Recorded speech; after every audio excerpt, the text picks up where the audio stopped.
Hello. I'm here. How's everybody? Fussing here for a second. Let's see. Okay, here I am. How's that? Can you see me? Can you hear me? I think so.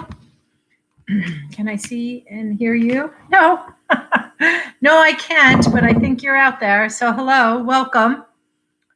I hope you have something enjoyable to drink, no matter what it is, hot or cold, adult beverage or not. I hope it's enjoyable. I think I have a good story for today. Let's see. I only had a chance to pre-read the first half of it, but I was enjoying it, so I think it'll be good. I went down and made myself some coffee and then threw in some hot cocoa in it. Ooh, that's a treat. Ooh, it's a good day for that. Here I am once again looking out the window, and yep, it's gray out. It's gray. Gray in Rhode Island, everybody. Gray day in Rhode Island. I hope you're doing well with that. Seriously, if it's not easy for you, please reach out to friends or family members, neighbors, professional help, whatever you need. Don't suffer. Don't suffer through this.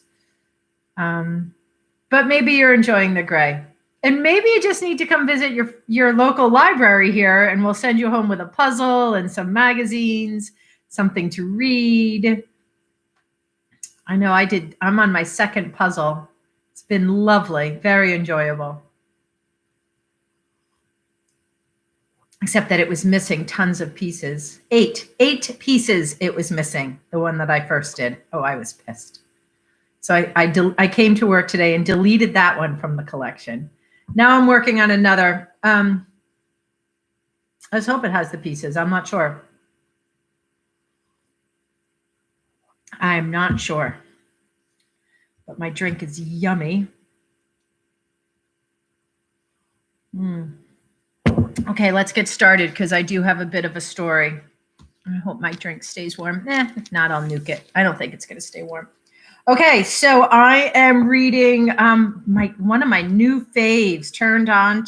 I got turned on to this guy from my coworker, Bethany Petrick. This is Randall Keenan. I'm loving his stuff. This is a new book, If I Had Two Wings, and he has passed away. And he is a Southerner and Black gay male Southerner. Hi, Dad, who has passed away. So, Dad, you just made it. That's good, unless you were there before. So this is from If I Had Two Wings, his latest collection of stories. He has now passed away. It was just published. I think I just bought this book. This book is 2020 by W.W. Norton and Company. Great book. Great author. Dad, did you hear me say I'm drinking coffee with some hot cocoa put in there? Yummy. Yummy, yummy, yummy. Okay, I'm going to put a book over it and hope it stays a little warm. Okay, so here we go. As I said, I think this is fun, but do settle in, okay? It's not hours long, but it's a bit of a story. I hope you enjoy it. Randall Keenan's The Eternal Glory That Is Ham Hocks. Every man has his price. Howard R. Hughes, Jr. My mother did not tell me about Howard Hughes's visit to Timms Creek on her deathbed. She had first mentioned that curious bit of family history several years before, while we shucked and cleaned ears of sweet corn, fresh from the fields, each kernel pearl white and sweet like candy. Who? I had said absently, thinking I had misheard her, focusing instead on how good it was going to be to boil these ears up, a bit of salt, a knob of butter. You simply couldn't get corn like this in LA. The radio had been playing, and at the top of the news had been a report about another settlement in the ongoing battle over the will of the late, great, reclusive multi-gazillionaire. Who's that? I repeated. Howard Hughes, Mama said, came and asked me to work for him. I didn't drop the corn, exactly, for I believed I had misheard, misunderstood, misapprehended my mother, but I did squeeze it a tad overmuch, regrettably causing an unsightly bruise. What do you mean Howard Hughes wanted you to work for him? She had my attention now. Oh, it was a long time ago. We were living back at the other place, in Mama's house. Your daddy was stationed in the Philippines. Your sister was just a little bitty thing. Mama? Yes, baby. What are you talking about? She gave me that look that only a woman who had taught elementary school for decades can muster. Howard Hughes wanted me to come work for him. There is a moment when someone you've known all your born days, someone you respect beyond reason, with the force of superstition, there is a moment when that person says something so incredible it forces you to recalibrate, rejigger, rethink the blueprints of the universe we each haul around in our heads. Before I could say anything, she said, "Oh, but that was a long, long time ago. Long, long time. Before you were born." Why didn't you? What? When? Mama, you're joking. No. She picked up another ear of corn. Mr. Thompson sure grew some pretty corn this year, didn't he? Mama, what? What did Howard Hughes? I paused, not certain if I wanted to know the answer to the question I was about to ask. What did Howard Hughes want you to do for him? She laughed, that laugh I now miss so much. Girlish, eyes closed, involving the shoulders, not quite coquettish, but somehow apology and delight at the same time. He wanted me to come cook for him. Can you believe that? The richest man in the world. Shoot. My abandonment of high finance for food was not gradual. In fact, it came to me in a dream, very Old Testament prophet-like. Alone in my bed in my Riverside Drive apartment, I smelled a powerful aroma, so powerful from my childhood. Neurologists say that smell hallucinations are a telltale sign of schizophrenia, but I was well past the age of a psychotic break, past the average age at least.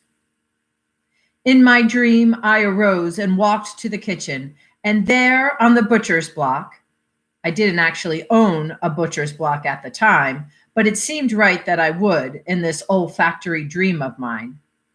The sumptuous spread glistened and steamed. Foods from my North Carolina boyhood undreamt of on the Upper West Side. Chitlins, pig feet, sweetbreads, chicken feet, gizzards and livers and head cheese. There were sweet potatoes and tomatoes and collard greens and okra and squash and, yes, sweet corn. Before long, in walked a woman, naked, save for one of those pirate hats with the great plumes jutting up and out and over. Vividly red it was, and full and large, which, altogether, is undeniably sexy, and which, for this narrative, would be a digression. Needless to say, when I awoke, it was the aromas, the sights, the warm feelings of the food that lingered with me most. I waited for a decent hour before I called my mother. Can you tell me how you cook your chicken livers? Baby, why are you cooking chicken livers at 6:30 in the morning? I thought you just had a bagel and coffee for breakfast. I know, Ma, I know. I just had a craving. Now, come on, talk me through it. Thus began what my bosses called a slow descent, but my future teachers called an upward spiral. I can mark the day, practically the hour.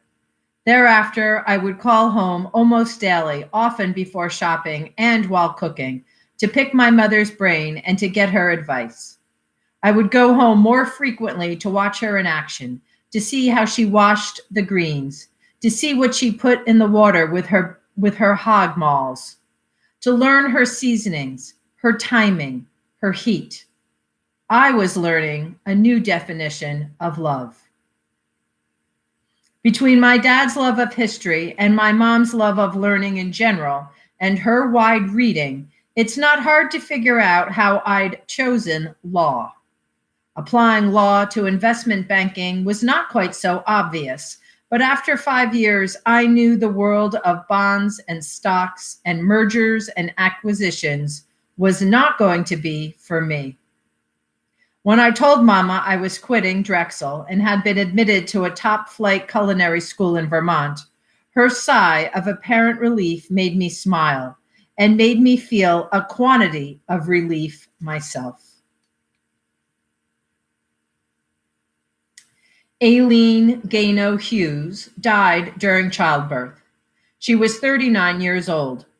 Her only son, Howard, was away at a high-toned California prep school at the time. The separation had been difficult initially between mother and son, for they had a strange, some would say unnaturally close relationship. They shared a mania for cleaning and a barely kept in check hypochondria. The call to inform his son of his mother's death was probably the most difficult thing Howard Robard Hughes Sr. had ever had to do in his life.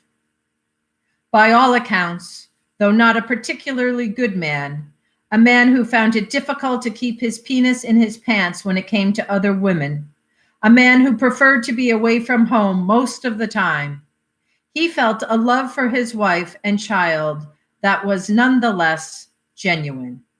He was good at the love part, and he was even better at business.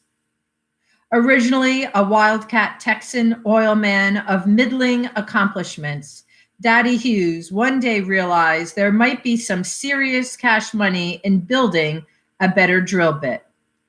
What he dreamed up became a dream for the oil business, and his rewards were mighty. By the time of Junior's birth, his father was well on his way to fossil fuel greatness, with a wife who came from old Texan aristocracy, and who would one day be able to give his son the whole world.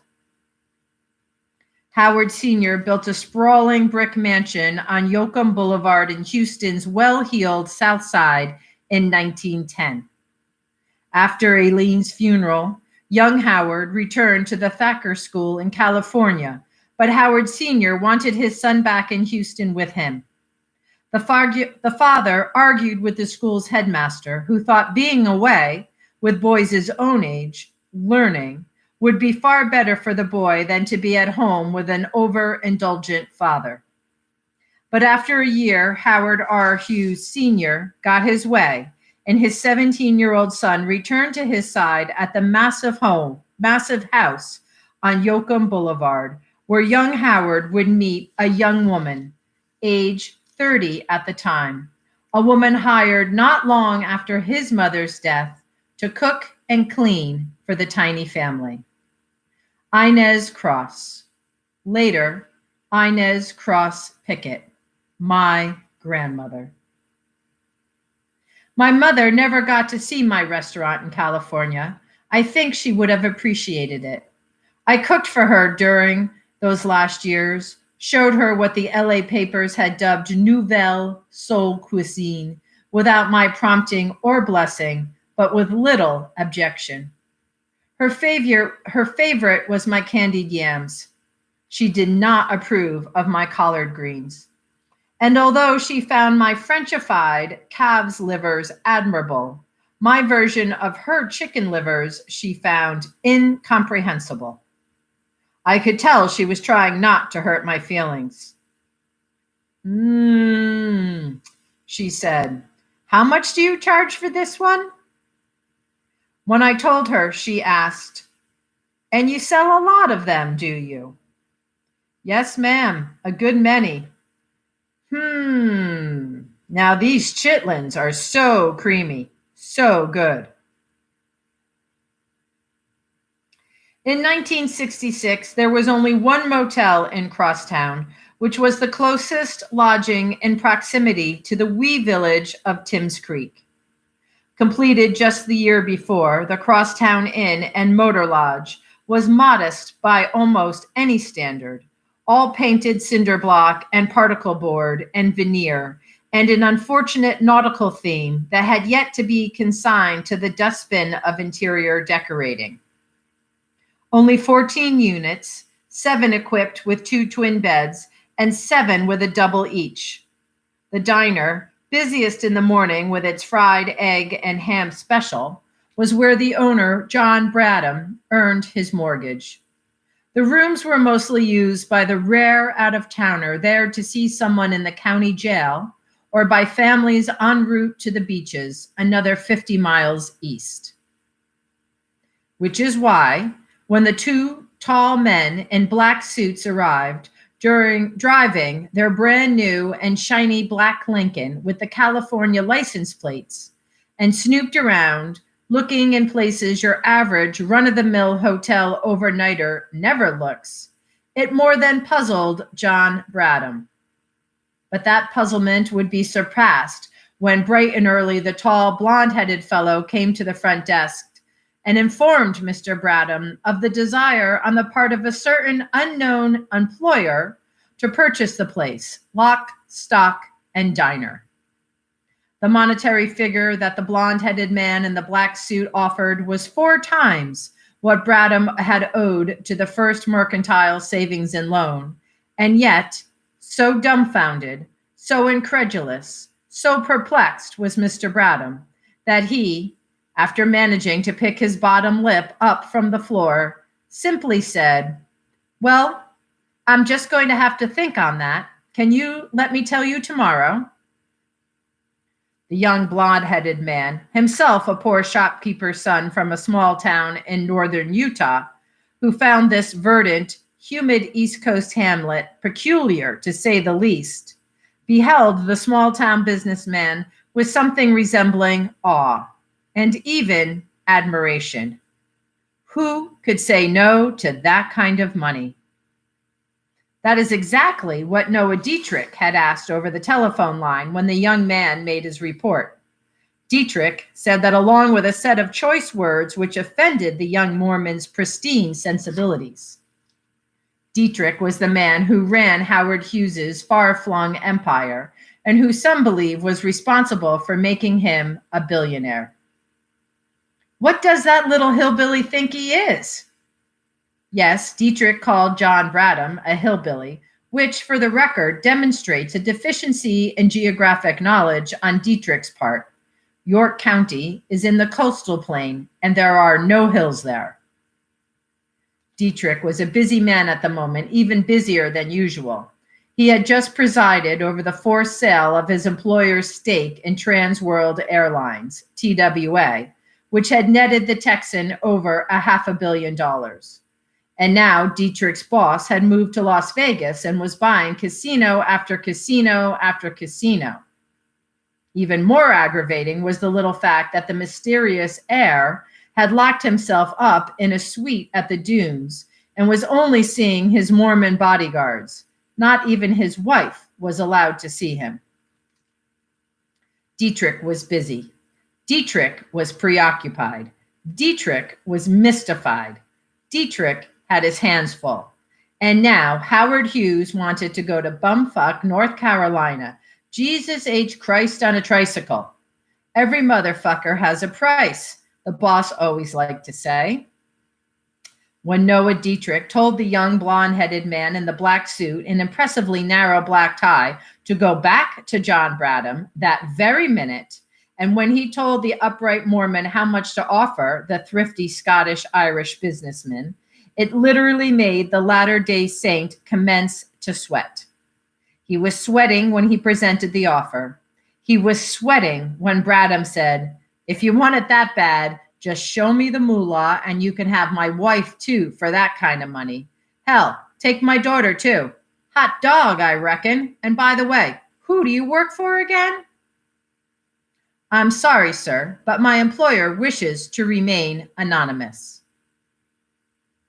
This is how Howard Robard Hughes Jr. kept his visit to Timms Creek, North Carolina, in the fall of 1966 a secret.